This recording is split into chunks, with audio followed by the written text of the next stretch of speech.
Alrighty, today we're going to show you guys how to make the Sweetheart Kamikaze. Check it out.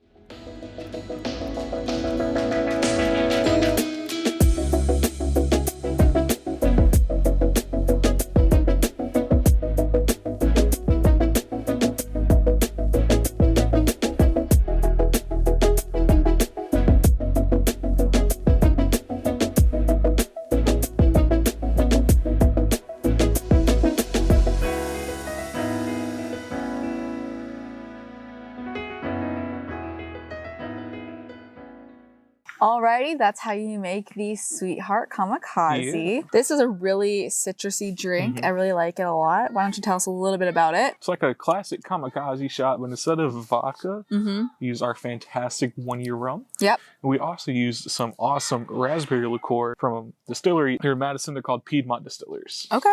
Cool. So a local drink, basically. Yeah, really awesome. This does have a lot of citrus flavors in it, and it is a little sweet because of the Queen Charlotte, but I'm a sweet person and I think it is a little tart. So I'm going to try putting some grenadine in there. Yeah, Grenadine? play around with it. Do whatever you need to do. If you want to use less lime, use less lime. Thank you, Jordan. Yeah. That's probably good. That looks cool. It does look pretty. Give it a little stir. Let's see.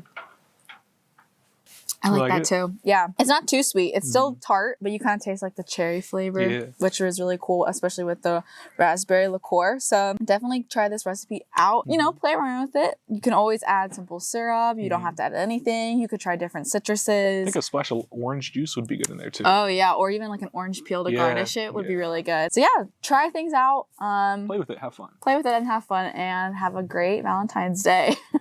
Check out the recipe in the description below. Make sure you're like and subscribing to our channel and our other social media pages, and we'll see you guys next week. Cheers. Cheers.